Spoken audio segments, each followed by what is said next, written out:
Hi my dear students. तो आज हम स्टार्ट करेंगे एक नया topic that is the mitosis.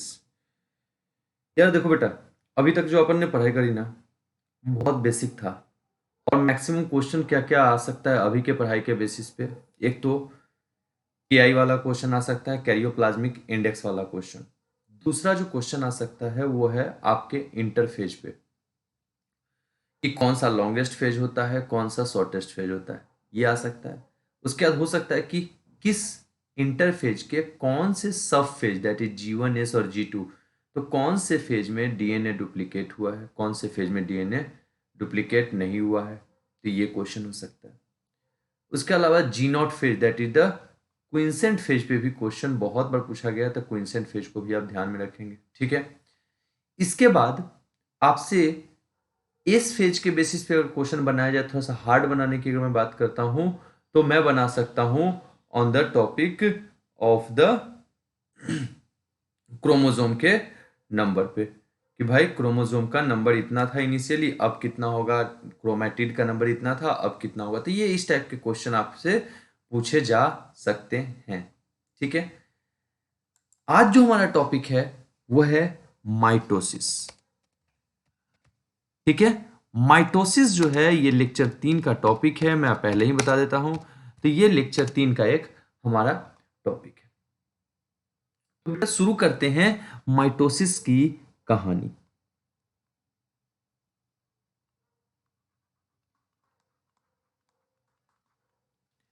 ठीक है, तो माइटोसिस की कहानी कुछ ये है।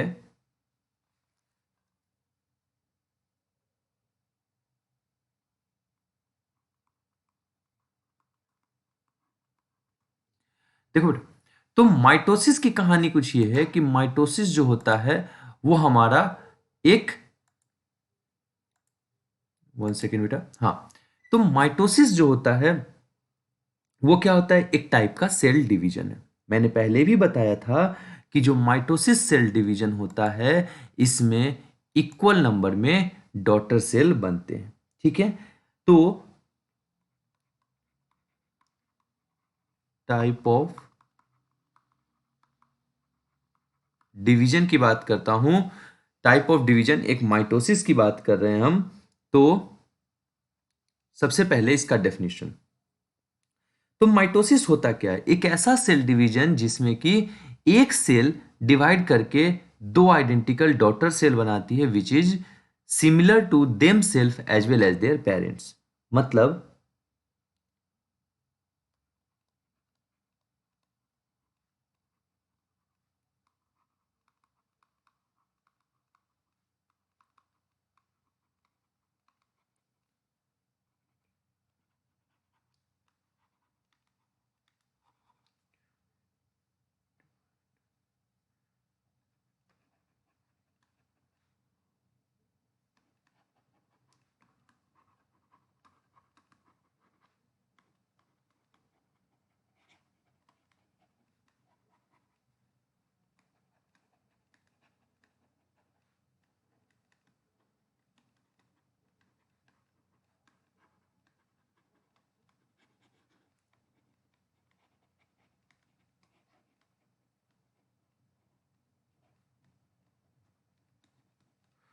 तो ऐसा सेल डिवीजन जिसमें कि सेल डिवाइड करके अपने पेरेंट्स के जैसा ही सेल बनाने की कोशिश करता है। मतलब अगर ए सेक्सुअल रिप्रोडक्शन की अगर मैं बात करता हूं, ए सेक्सुअल रिप्रोडक्शन की अगर मैं बात करता हूं, तो ये क्या होता है, माइटोसिस होता है, हाँ या ना। इसमें भी माइटोसिस हुआ, तो इससे जो ऑर्गेनिज्म बनेंगे उनको हम क्या बोलेंगे, क्लोन।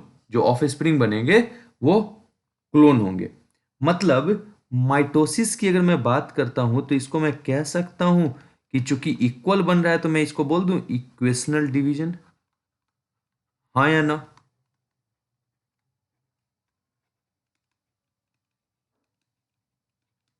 ठीक है, तो मैं इसको इक्वेशनल डिवीजन कह देता हूं।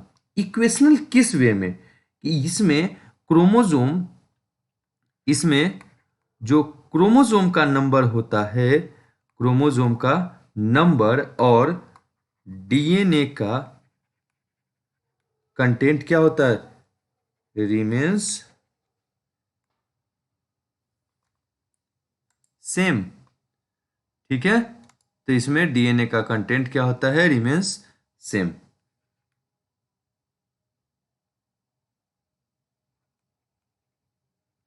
ठीक है, तो ये याद रखिएगा कि इक्वेशनल डिवीजन होता है जिसमें कि डीएनए का नंबर और कंटेंट क्या होता है? सेम रहता है। डन, इतना समझ में आ गया? कोई डाउट किसी को? बोलो भाई, किसी को कोई डाउट है तो पहले पूछ लो, फिर अपन आगे बढ़ेंगे। हाँ या ना? तो यार माइटोसिस में जो स्ट्रेस बर्गर देखा, माइटोसिस के केस में, सॉरी बेटा, व्यू पेज कर दो इसको। ठीक है,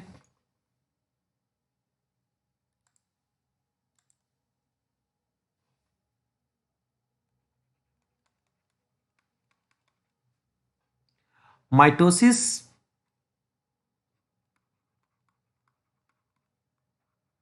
प्लांट सेल की अगर मैं बात करता हूं बाई स्ट्रेस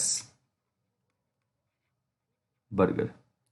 ठीक है, और माइटोसिस जो टर्मिनोलॉजी था, मैं कह सकता हूं कि mitosis terminology given by Fleming. ये याद रखिएगा, प्लांट में स्ट्रेस बर्गर ने और यहां पे एनिमल के केस में फ्लेमिंग ने दिया था। ओके, इतना क्लियर है? अब बात करते हैं that is on the occurrence of mitosis. तो एक एक पॉइंट को लेकर के चलते हैं कि माइटोसिस आखिर हुआ ही क्यों है। ओके,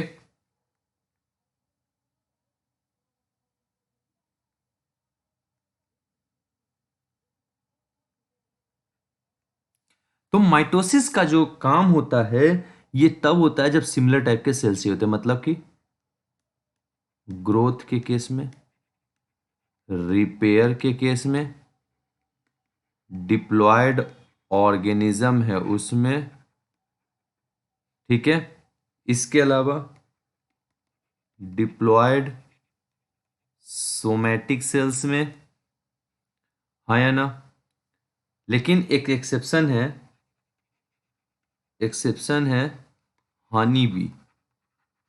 हनी बी जिसमें कि माइटोसिस तो होता है, लेकिन ये क्या है? एक्सेप्शन के केस में चलता है। ठीक है, क्या माइटोसिस सिर्फ और सिर्फ डिप्लॉयड सेल में होगा?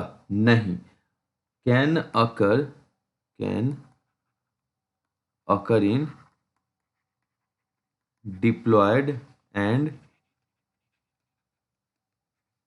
Haploid cell. ठीक है, it can occur in the diploid and the haploid cell. ठीक है, तो माइटोसिस दोनों में से किसी भी सेल में हो सकता है। ठीक है, डन, कोई डाउट? अब हम बात करते हैं दैट इज एम फेज। ठीक है, एक होता है that is the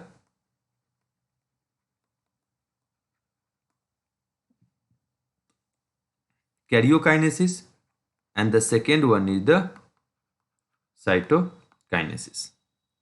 M phase में दो कंडीशन चलता है, माइटोसिस में दो चीज चलता है। मैं बात कर रहा हूं आपसे, एक होता है that is the karyokinesis and the second one is the cytokinesis. अगर मैं बात करता हूं सबसे पहले कैरियोकाइनेसिस में, तो इसमें क्या होता है कि न्यूक्लियस का डिवीजन होता है। ठीक है, और साइटोकाइनेसिस में फिर क्या होता है कि साइटोप्लाज्म डिवाइड करता है। देखो यार, आप मेरी बात को समझो। कैरियोकाइनेसिस, कोई भी घर का बंटवारा जब होता है तो सबसे पहले आप क्या बात करते हो? सबसे पहले लोगों का दिल बंटता है, एक दूसरे से दिल बंटता है। उसके बाद क्या होता है? उनके सामान बंटते हैं। चलो यार, ये ना समझ में आ रहा होगा, एग्जाम्पल हो सकता है थोड़ा ज्यादा इमोशनल दे दिया आपको। आपका लॉन्ग डिस्टेंस है, ठीक है, लड़ाई शुरू हुआ, आप इंटरफेज वाले जोन में थे, दोनों ने अपने अपने बैकअप देखने चालू कर दिए। हाँ या ना? अब आप दोनों ने अपने अपने बैकअप देखने चालू कर दिए। अब कंडीशन आ गया कि अब आप लोग को अपने अपने बैकअप के साथ रेडी हो, सब कुछ चेक कर लिया है, लड़की ने भी चेक कर लिया है कि ठीक है, जो मेरा पहला वाला जितना मुझे खुश रख सकता था उतना ये खुश रख पा रहा है या नहीं रख पा रहा है। आपने भी खुद चेक कर लिया कि यार वो मेरे से इतना दुखी रहती थी और मैं उससे इतना दुखी रहता था, मैं अब इसके साथ ज़्यादा खुश हूँ या ना हूँ। ठीक है, आप दोनों ने अपने अपने हिसाब से अपनी क्राइटेरिया को सेट कर लिया। ठीक है, अब आप सोच रहे हो कि अब डिवाइड हमें कर जाना है, तो आप सबसे पहले क्या होता है आप लोग का, कॉलिंग कटता है, धीरे धीरे कॉल एक दूसरे से अलग होना चालू हो जाते हो, हाँ या ना। फिर धीरे धीरे धीरे धीरे धीरे धीरे क्या होता है कि आप लोगों के गिफ्ट जो आप एक दूसरे को दे रखे होते हो, बहुत सारे केस में मैंने ऐसा देखा है कि आप वो दोनों एक दूसरे को लौटाने लगते हो। तो सबसे पहले क्या चेंज हुआ, दिल चेंज हुआ, हाँ या ना। तो सबसे पहले क्या चेंज हुआ कि आपका दिल एक दूसरे से अलग होना चालू हो गया, मतलब आप एक दूसरे से अलग होना चालू हो चुके। तो सेंटर सबसे पहले डिवाइड होता है, तो सेंटर सबसे पहले अलग होना चालू हुआ, तो दोनों का न्यूक्लियस अलग अलग होना चालू हो गया है। ठीक है, अब कैरियोकाइनेसिस होने के लिए कुछ एक स्टेप को फॉलो किया जाता है, और वो स्टेप क्या क्या है मैं यहीं लिख देता हूं। वो स्टेप्स हैं, दैट इज द प्रोफेज। सबसे पहला जो स्टेप है prophase, second one is the metaphase, and third one is the prophase metaphase, then you have the anaphase, and you have fourth phase, that is the telophase, and the last after that it will enter into the cytokinesis। तो अब एक एक phase को मैं starting से आपसे discuss करता हूं, ठीक है। तो एक एक फेज को अपन लेकर के चलते हैं। चलो यार, इसके लिए मैं सीधा सीधा ऐसा कर लेता हूं कि दो तीन डायग्राम बना लेता हूं, फिर मैं एक एक सेल को डिवाइड करते हुए दिखाऊंगा।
चलो यार, शुरू करते हैं एक एक कहानी। तो सबसे पहला जो कहानी है बेटा, वो ये है हमारा प्रोफेज का। तो सबसे पहला मैं अलग कलर का यूज कर लेता हूं पेन, एक काम करता हूं, चलो यार ब्लैक कर लेते हैं, ठीक है। तो सबसे पहला जो कहानी है बेटा वो है अपने पास, that is the prophase.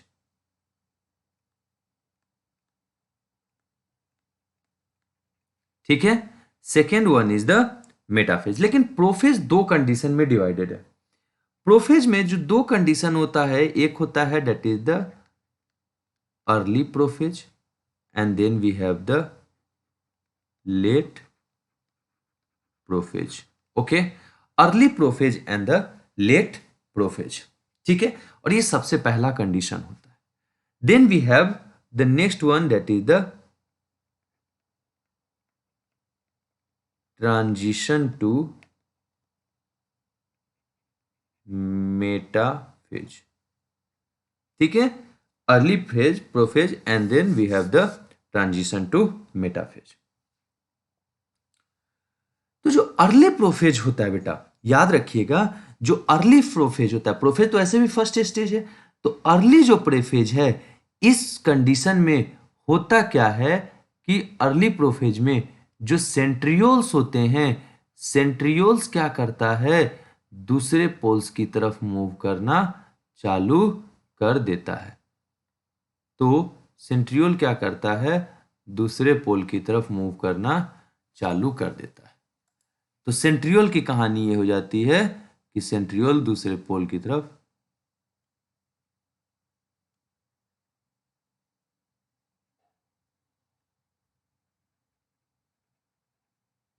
Move करना चालू कर दिया है। तो प्रोफेज का सबसे जो अर्ली प्रोफेज का है कि centriole start to move toward opposite pole. क्या एक बात मुझे बताएं आप, मैं फिर से एक डायग्राम ड्रॉ करके ही आपसे बात करूंगा, बस थोड़ा सा इस डायग्राम में चेंजेस आप देखने की कोशिश कीजिएगा बेटा। ये मैं कह सकता हूं कि ये मेरा न्यूक्लियस है, हाँ या ना? ठीक है, तो मैं कह देता हूं कि ये हमारा क्या है, न्यूक्लियस है। और इस न्यूक्लियस के अंदर में क्या है, हमारा न्यूक्लियर मेम्ब्रेन है, और इसके अंदर में हमारा कौन है, न्यूक्लियस है, हाँ या ना? तो ये हमारा क्या है, जो डीएनए वाला पोर्शन है, दैट इज द न्यूक्लियस, हाँ या ना?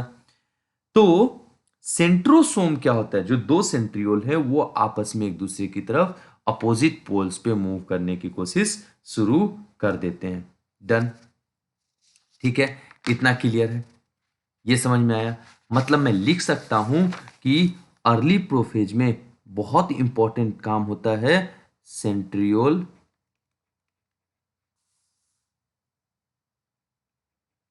मूव टुवर्ड ऑपोजिट पोल, ठीक है। एंड दूसरा जो इसका फीचर होगा, ये होगा कंडेंसेशन ऑफ क्रोमेटिन, ठीक है, जिससे कि क्रोमोसोम बनना चालू हो जाएगा। अब लेट प्रोफेज में क्या हुआ भाई, क्रोमेटिन कंडेंस हुआ है तो वो क्या करेगा, क्रोमोसोम में बनाएगा। मतलब जो लेट प्रोफेज वाला सीन है उसमें क्या होता है कि सेंट्रियोल्स जो दोनों थे वो अपोजिट पोल्स पे जा चुके हैं, ठीक है। तो सेंट्रियोल्स क्या हुए हैं, अपोजिट पोल पे आ गया है, ठीक है, सॉरी बेटा, सेंट्रियोल क्या हुआ है, अपोजिट पोल पे जा चुका है। डन, सॉरी बार बार डिस्टर्बेंस हो रहा है इसमें, ठीक है। तो सेंट्रियोल अपोजिट पोल पे जा चुका है।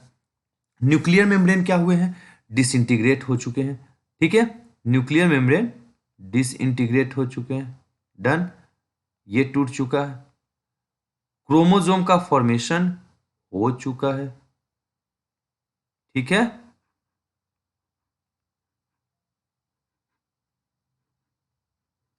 ठीक है, क्रोमोसोम का फॉर्मेशन हो चुका है, सेंट्रियोल अपोजिट पोल्स की तरफ मूवमेंट चालू कर चुका है। अब क्या होगा इस फेज में कि क्रोमोसोम दो सिस्टर क्रोमेटिड वाला विजुअल हो जाएगा इस प्रोफेज में। अच्छा, तो मैं कह सकता हूं कि भाई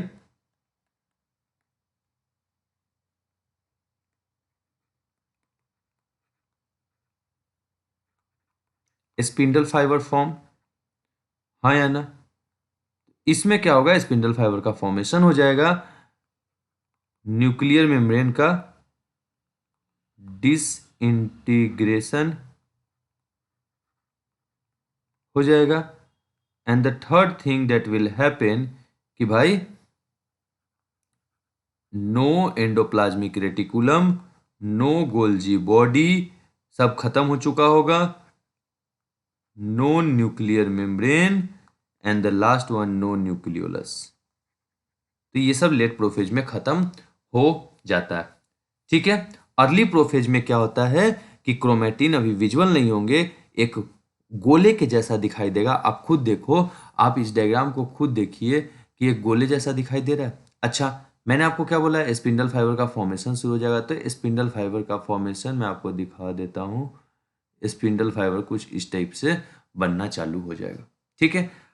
now the next phase is the transition to metaphase.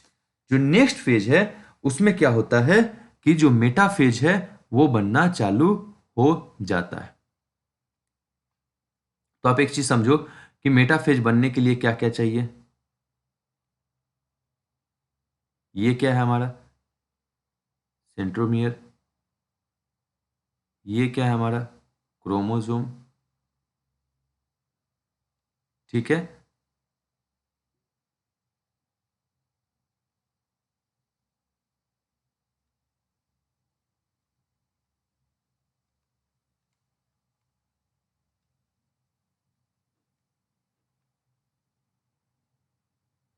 ये क्या है, स्पिंडल फाइबर। कलर चेंज कर देता हूँ बेटा स्पिंडल फाइबर का, ब्लैक कलर से बनाते चलूँगा कि ये क्या है हमारा स्पिंडल फाइबर।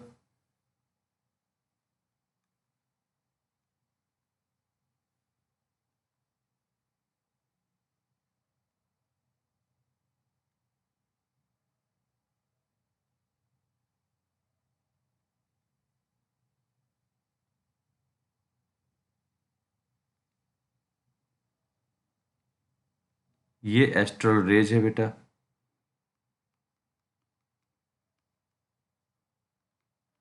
ठीक है, तो ये ट्रांजिशन टू मेटाफेज वाला स्टेज देखने को मिलेगा। तो ये हमारा मेटाफेज की तरफ ट्रांजिशन होना चालू हो गया है, हाँ या ना। अब थर्ड फेज के बाद जब मेटाफेज की तरफ वो बढ़ चुका है तो अब वो क्या करेगा, कंप्लीटली मेटाफेज वाले स्टेज में आ जाएगा।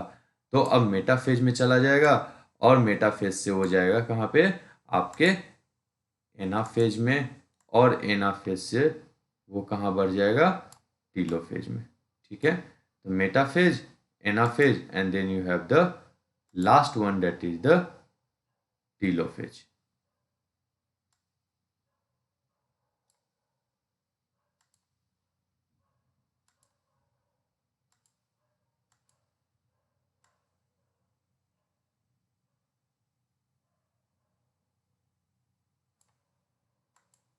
ठीक है, last one is the telophase.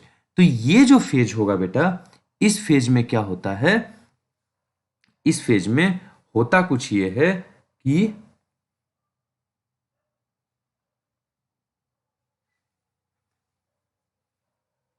Let me draw the diagram.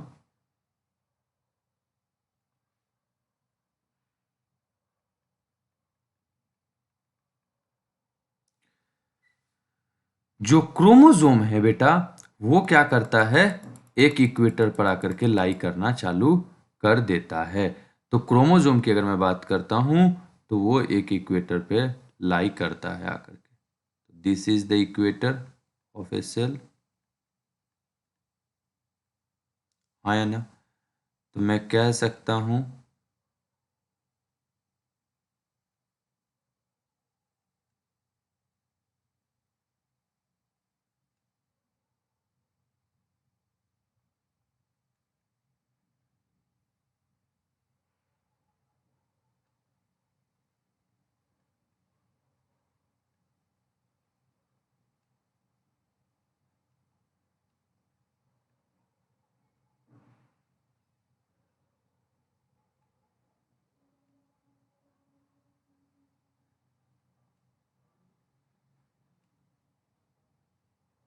कि ये मेटाफेज वाला स्टेज है, जिस मेटाफेज में क्या होता है,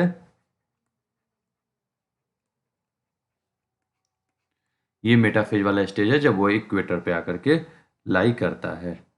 तो यहाँ पे याद रखिएगा, इक्वेटर पे आकर के लाई करता है मेटाफेज में, न्यूक्लियर मेम्ब्रेन कंप्लीटली उड़ चुका होता है, क्रोमोसोम मूव करना शुरू कर देते हैं, स्पिंडल फाइबर का कंप्लीटली अटैचमेंट हो जाता है, और पोल्स पे सारे माइक्रोट्यूबुल जा चुके होते हैं और सेंट्रोसोम वगैरह के द्वारा, और वो क्या करते हैं भाई, मेटाफेजिक प्लेट पे आकर के, इक्वेटर पे आकर के वो लाई करना चालू कर देते हैं। डन। ये क्या होता है, दैट इज द अलाइनमेंट। ये जो सारे के सारे जो हमारे क्रोमोसोम अलाइन हो रहे हैं, अगर मैं डायग्राम में ड्रॉ करके आपको दिखाऊं तो ये जो क्रोमोसोम हमारे अलाइन हो रहे हैं, ये जो क्रोमोसोम हमारे अलाइन हो रहे हैं, this is known as the congression of chromosome. तो मैं इसको लिख दिया करता हूं जनरली, मैं इसको बोलता हूं द कॉन्ग्रेशन ऑफ क्रोमोसोम। ठीक है, कॉन्ग्रेशन ऑफ क्रोमोसोम। ठीक है, जल्दी से लिख लीजिए इसको क्योंकि मैं मिटाऊंगा, बहुत बड़ा लिख दिया मैंने। That is the congression of chromosome. ठीक है, तो ये हमारा क्या होगा बेटा, कॉन्ग्रेशन ऑफ क्रोमोसोम। ठीक है,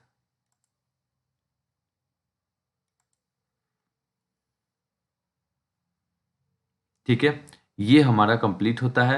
अब अपन आगे बढ़ते हैं, दैट इज द एनाफेज। देखो यार, एनाफेज की अगर मैं बात करता हूं तो हमारे पास सबसे पहले डायग्राम ड्रॉ कर लो एनाफेज का एक, ग्रीन से बनाता हूं इस बार। ये क्या बन रहा है यार, सॉरी बेटे, चलो मैं ड्रॉ ही कर देता हूँ इससे सर्कल। एनाफेज में क्या होगा, जो क्रोमोसोम थे वो क्या करेंगे, अपोजिट पोल से मूव करना चालू कर देंगे। देखो ये क्या था हमारा,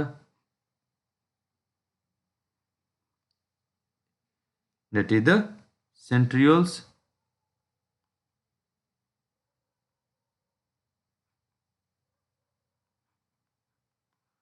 हाँ या ना। अब सेंट्रियोल क्या करेगा, सेंट्रियोल से निकलेगा that is the astral rays, ठीक है, सॉरी स्पिंडल फाइबर्स का फॉर्मेशन हो जाएगा, डन। तो ये क्या करेगा, स्पिंडल फाइबर का फॉर्मेशन लेकर के,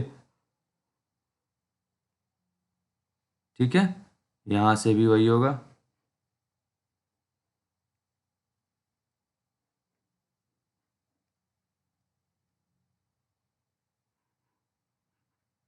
ये अपने स्पिंडल फाइबर का लेकर के निकल जाएंगे। मतलब मैं कह सकता हूं, क्या मैं कह दूं कि anaphase is characterise by complete disintegration, complete separation of sister chromatid, हाँ या ना। मतलब क्रोमोजोम 2x, क्यों, क्योंकि क्रोमोसोम का नंबर डबल हुआ है, हाँ या ना। तो क्रोमोसोम का नंबर यहाँ पे डबल होगा और एनाफेज के कंडीशन में सेंट्रोमियर डिवाइड कर जाएंगे, सेंट्रोमियर डिवाइड कर जाएगा, ठीक है, सेंट्रोमियर का डिवीजन हो जाएगा, डन। इतना तक कोई दिक्कत। तो हमने देखा कि मेटाफेज में क्या था कि भाई, अच्छा एक और चीज, शेप कहाँ अच्छे से पढ़ पाओगे, तो शेप ऑफ क्रोमोजोम जो होता है वो आप बहुत अच्छे से पढ़ पाओगे एनाफेज में, और मेटाफेज में मॉर्फोलॉजी ऑफ क्रोमोजोम अच्छे से पढ़ पाते हो आप, ठीक है। तो मॉर्फोलॉजी ऑफ क्रोमोजोम अगर कहीं क्वेश्चन आता है, ये बार बार पूछा गया है, तो एनाफेज के कंडीशन में आप शेप ऑफ क्रोमोजोम पढ़ लेते हो, ठीक है, स्टडीड, ठीक है, वेल, ठीक है। तो आप यहाँ पर एनाफेज में सिस्टोक्रोमेटिड वगैरह के बारे में आप डिटेल में स्टडी कर लेते हो, ठीक है। अब अपन बात करेंगे that is the next phase, that is the telophase के बारे में। देखो यार, टीलोफेज की कहानी बड़ी खतरनाक है। टीलोफेज में क्या होता है, जो सारा कुछ अभी खत्म हुआ था वो सब कुछ वापस से इसके पास आ जाता है। तो जो अभी हमने क्या किया था कि खत्म करके दिया था, वो वापस से इस सेल के पास आ चुका है, ठीक है। तो वो वापस से इस सेल के पास आ गया है, डन। तो इस सेल में वापस से सब कुछ आ गया। लाइक अगर मैं बात करता हूं आपसे,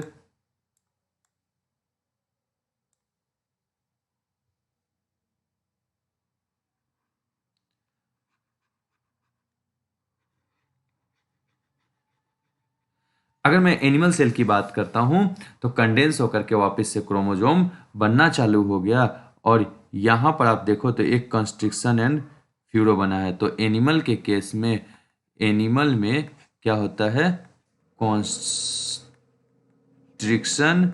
एंड फरो बनता है, ओके।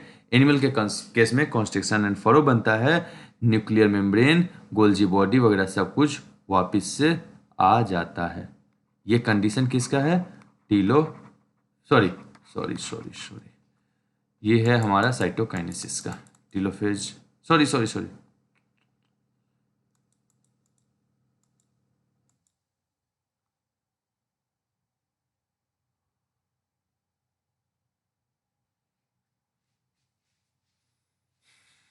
बेटा गलती हो गई यहाँ पे, मैंने टीलोफेज पढ़ाया ही नहीं आपको, गलती से, ओके।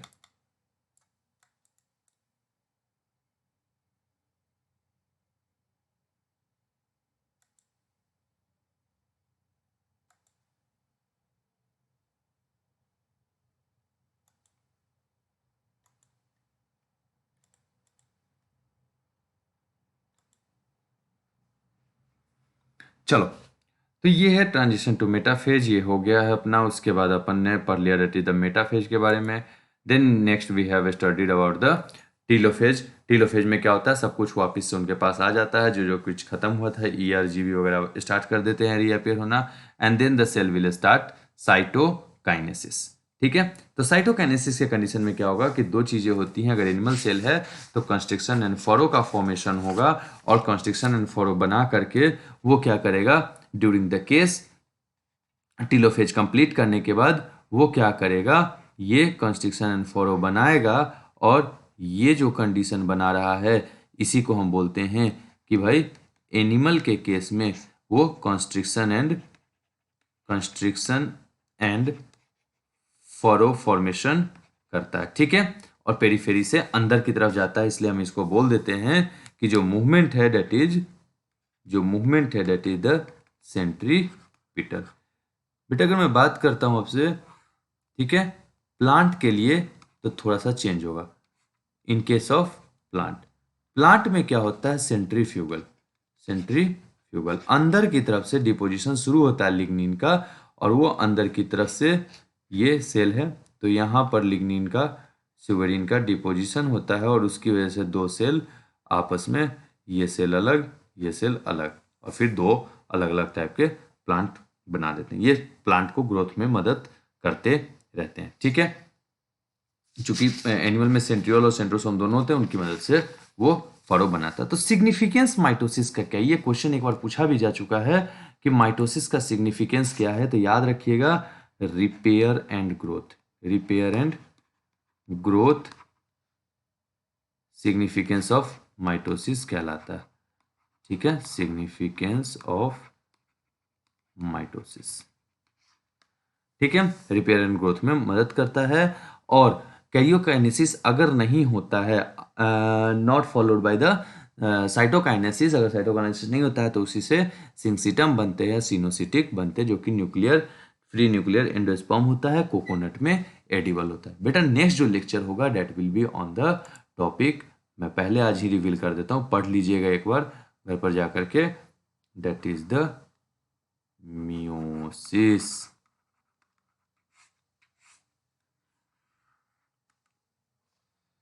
चलिए तब तक के लिए अपना अपना ख्याल रखिएगा। Good bye, love you all. और बेटा एक और चीज़ है जो इम्पोर्टेंट है, मैं बताना भूल गया आप लोग को, कि फी का डेट आ चुका है, तो आप लोग फी सबमिट कर दीजिए सभी लोग। Okay, and the next part is कि बेटा सबसे इम्पोर्टेंट जो मैं आप लोग को बता रहा हूँ वो है कि भैया नीट का सिलेबस रिड्यूस हो चुका है, तो मैं रिड्यूस सिलेबस के अकॉर्डिंग ही पढ़ाऊंगा। ठीक है, मैं पहले बता देता हूँ, जो टाइम के साथ अपडेट नहीं होते हैं उनको टाइम अपडेट कर देता है, तो मैं चाहता हूँ कि मैं पहले ही अपडेट हो जाऊँ, बाद में अपडेट होने की जरूरत नहीं पड़े। ठीक है, उसके अलावा वो बच्चे, मैं अभी जस्ट अदर सब्जेक्ट्स भी लॉन्च कर रहा हूँ, वो बच्चे जो कि ज्वाइन करना चाहते हैं मेरे साथ, वो मेरे टेलीग्राम या व्हाट्सएप मुझे कर सकते हैं, मैं डिटेल बता दूंगा कि कैसे ज्वाइन करना है। जो आप यूट्यूब पे देख रहे हो उनके लिए डिस्क्रिप्शन में लिंक दे दिया है मैंने, आप वहाँ से भी हमारे चैनल का सब्सक्रिप्शन ले सकते हो। चैनल का सब्सक्रिप्शन लेने की जरूरत वैसे पड़ेगी नहीं आपको जनरली। ठीक है, आपको कुछ नहीं करना है बेटा, आपको सिंपल ये करना है कि आप अपना जैसे पढ़ाई कर रहे हो करते रहो, अपने दोस्तों में लाइक, चैनल को सब्सक्राइब और शेयर करवा दो, आपका फी वही है। ठीक है, done, that's all for today. और मैं बड़ी लेजी इंसान हूँ यार, इस चीज़ को समझो, मैं लेजी हूँ, लेकिन आपके साथ लेजीनेस नहीं शो करता हूँ। ठीक है, thank you, that's all, love you, bye.